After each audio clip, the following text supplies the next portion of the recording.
What's up, everybody? Thank you guys again for tuning in to the Tomatolito Show. And let's talk, let's do a brief preview of one of the big fights taking place tomorrow night. Both fighters made weight. There's two big events taking place tomorrow. Teofimo Lopez against George Kambosos. I have a separate episode out on that. And then this one. This is a huge unification fight for the 122-pound division between Cool Boy Steph and Stephen Fulton and the Heartbreaker, Brandon Figueroa, out of Weslaco, Texas.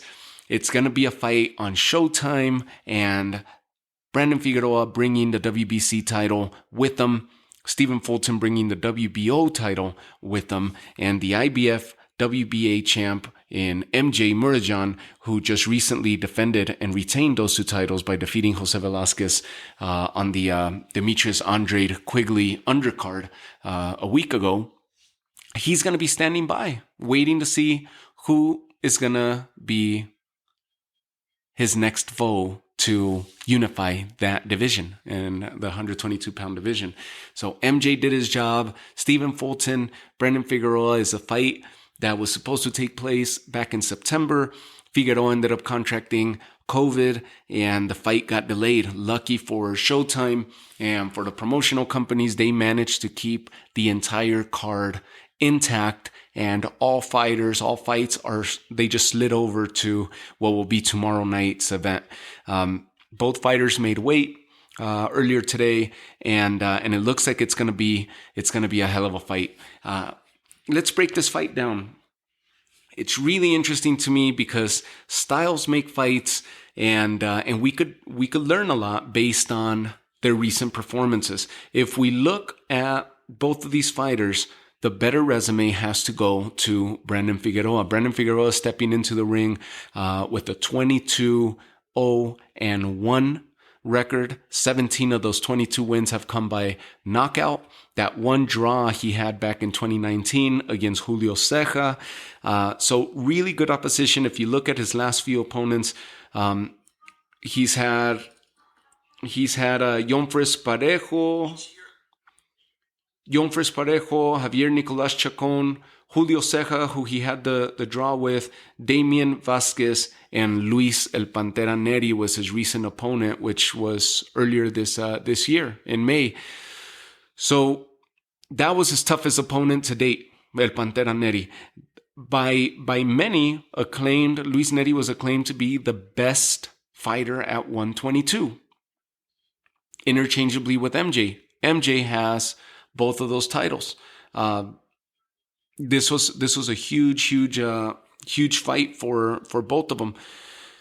Luis Neri ends up succumbing to the body blows of Brandon Figueroa and was stopped. He was knocked out in the 7th round. Nasty shot that Figueroa hit him with in the ribs.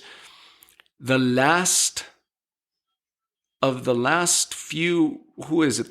opponents, 3 of them have been knocked out, with the exception of that split decision draw that he had with Julio Ceja. Javier Nicolás Chacon, he knocked out in the 4th. Damian Vasquez, the fight was stopped in the 10th. And then Luis Neri, he KO'd in the 7th. That's the key to the fight. Cool Boy Steph, Stephen Fulton, he's coming into the ring with a 19-0 record, 8 knockouts, and decent resume as well. He's fought a lot of undefeated fighters. The best names that he has in his resume would be Adam Lopez. Adam Lopez, you've heard me on previous episodes. I call him a fan-friendly fighter. He's must-watch TV. Every time he steps onto the ring, he leaves it all out there. He makes you want to see more of his fights because he's a good fighter, a good precision fighter, very calculated, but applies a lot of pressure, smothering style pressure to his opponents, and he's always engaged in fun fights. The most recent fight that I could recall was his fight with Isaac Dogbe earlier this year, and it was a complete phone booth style brawl where they just went back and forth with each other. Dogbe, of course, ended up getting the better of Lopez. So Stephen Fulton ended up defeating him by decision. That was back in 2017. Other than that, who else? Jesus Antonio Almada was another good opponent that Stephen Fulton. He ended up stopping him in the 9th. Isaac Avalar was an undefeated fighter at 15-0 when he faced Isaac Avalar. He ended up stopping him in 6. Who else? And his last opponent, of course, earlier this year in January, that was by far the absolute best opposition that he's faced to date, and that was Angelo Leo. These guys went at it the entire way, and that fight is a huge, you could take away a lot, is a huge measuring stick for what's supposed to happen tomorrow night against Brandon Figueroa. Why do I say that? Angelo Leo, if you don't know anything about Angelo Leo, he's currently 21-1 right now. But when he went into that fight with Stephen Fulton, he was 20-0 with 9 knockouts to his favor. Similar knockout ratio to that of Stephen Fulton, but the style of fight that Angelo Leo poses and the threat that he poses is that of pressure and inside fighting. This is similar to what Brandon Figueroa will present to him. When you look at these two fighters, you look at Stephen Fulton, who often utilizes a wide stance. He baits his opponents by throwing a lazy jab as a gauge. He uses that left jab as a gauge for spacing and for reaction. He throws a lazy jab constantly and then mixes it up by stiffening up that jab, and he catches his opponents off guard with that. He'll double up the jab and then he throws a lazy jab, and he'll catch those reactions from his opponents. And is able to disrupt the timing of his opponents because of that. He's very good at that. The footwork, the speed, and the ring generalship is on the side of Stephen Fulton for this fight against Figueroa. Stephen Fulton utilizes the entire ring. He's taken away certain attributes, or at least you could see certain signs that you could attribute to that of Mayweather as far as utilizing the ring, and Adrian Broner in the way in which Adrian Broner's original career or his early parts of his career, where he was finding success in these divisions, in the 130s, 135 divisions. The footwork, the stance, the approach, he guards that right hand and releases it at will whenever he's able to land a power shot, whether it's by way of uppercut or a looping right hook. He's very calculated, very measured in his attack. However, why am I focusing so much on Angelo Leo? Angelo Leo got him to compromise his wide stance. He squared up on him. He started pushing him towards the ropes and pressed him on the ropes. And he forced Stephen Fulton to have a firefight with him, to brawl. And Stephen Fulton, abandoning his game plan, decided to get into a firefight with Angelo Leo, which made for an awesome fight between the two. He withstood the pressure of Angelo Leo and ended up getting the nod. He got the victory over Angelo Leo. By far, this is the best opposition and the absolute best example that he could utilize in preparation for this fight with Brandon Figueroa, because it's a similar style of swarm of pressure that Brandon Figueroa poses to that of Angelo Leo. Stephen Fulton passed that test and overcame that threat by fighting fire with fire. His jab was the difference maker for me when he faced Angelo Leo, because that jab is what kept Angelo Leo at bay for certain portions of the fight before they would get right back into it. So he was accumulating points while regaining his breath and his composure, and then they would get right back into that firefight. Angelo Leo would not let him off the hook, and they just went at it. Stephen Fulton showed really good signs of being able to handle himself and adapt regardless of the threat that's presented to him. That's what we saw in his fight against Angelo Leo. You want to fight fire with fire? I'll do it. It doesn't benefit him to have that style of, or have the ego come into play in the fight against Brandon Figueroa. Brandon Figueroa, yes, he has a little bit better resume than Stephen Fulton. The last opponent that he faced was arguably the best available fighter at 122 in El Pantera Luis Neri. interchangeably with MJ. Luis Neri was definitely the better known fighter amongst everybody available there. Luis Neri, Angelo Leo by far were Luis Neri, Angelo Leo, MJ by far the best opposition in that division that was available, and two of those fighters were active against these two that are going to unify the titles this weekend. Luis Neri at 31-0, walking into that fight, was the favorite over the young Figueroa. And he was looking good against Figueroa, exposing and exploiting a lot of the falls and the flaws that Figueroa has. Figueroa is usually the taller fighter of the two in the ring, has longer reach than most of his opponents. And if he just chose to box that way,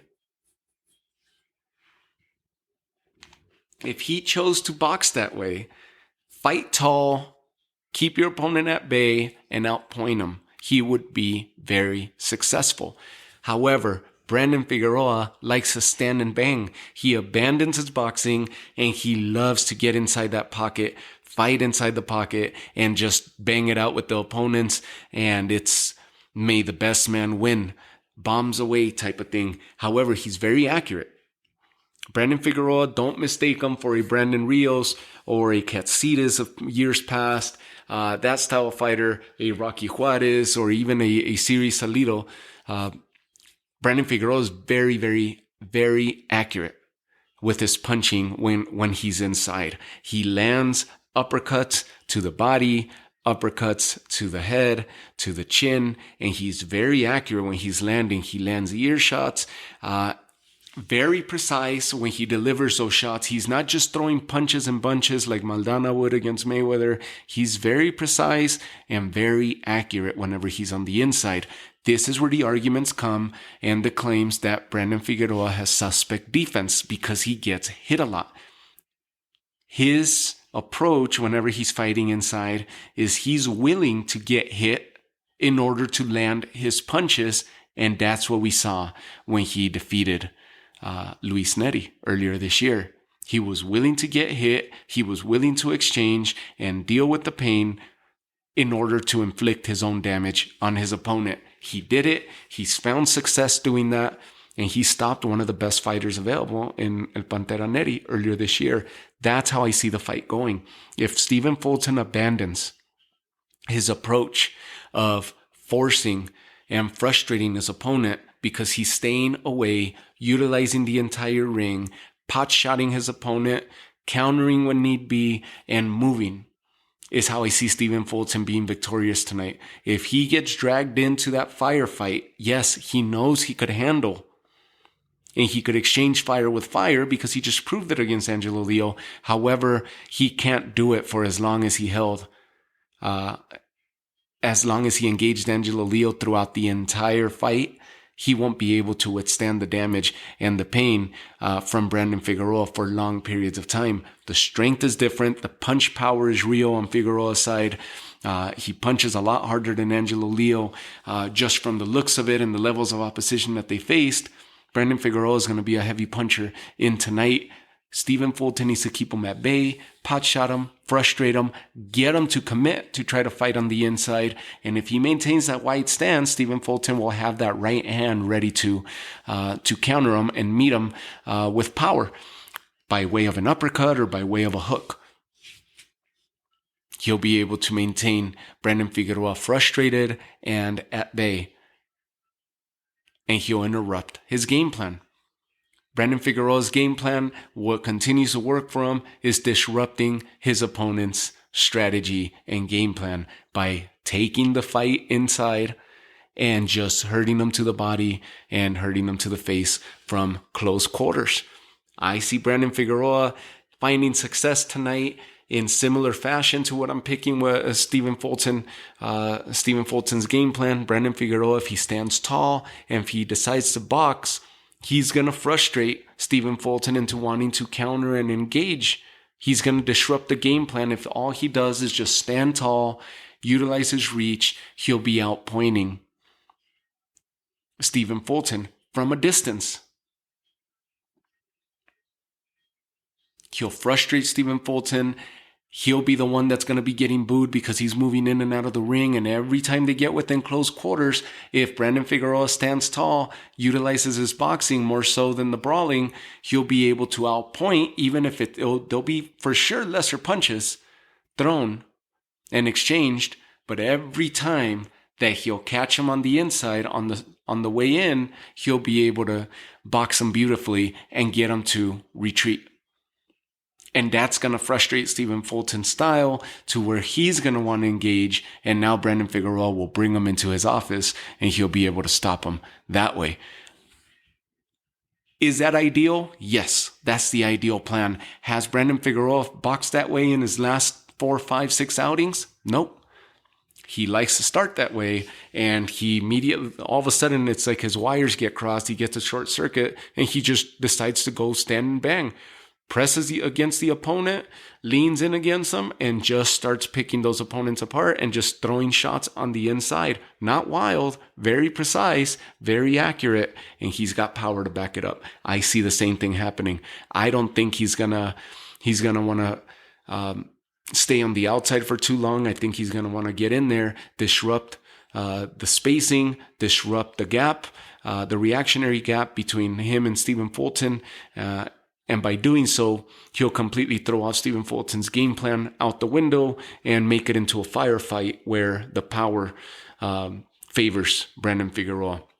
I think Brandon Figueroa stops Stephen Fulton somewhere in the later rounds. Similar, I think it's going to play out similar to the Luis Nery fight, and he's going to hurt Stephen Fulton to the body. He'll eliminate his legs and eventually stop him by way of body shot. We'll see. Big fight, big title implications. This is the era that we're in, a unification style era where titles are being unified and people are chasing after that undisputed title for their respective division. They're looking to unify divisions now, not just titles. And this is what they're after. Brandon Figueroa has said in multiple interviews that this is possibly going to be his last fight at 122. And then he's looking to move up to 126 because the cuts are getting a little bit harder for him, the weight cuts. Stephen Fulton doesn't look like he's fought at heavier weights in the past, but he doesn't look like he wants to leave 122 yet. So should he be successful, you could bet yourself that we're going to have an MJ unification bout against Stephen Fulton, all 4 titles on the line. If Brandon Figueroa wins, it's not that likely that we'll see MJ against Brandon Figueroa. He'll win and he'll move on, vacate those titles, and then the 122 will continue figuring itself out. Unless it's a big promotional showdown that gets negotiated, a big negotiation for him to come down and challenge MJ and unify all 4 titles. I see Stephen Fulton progressing or continuing with those plans of unifying the division. Brandon Figueroa has expressed multiple times that he's looking to move up, win or lose after this fight.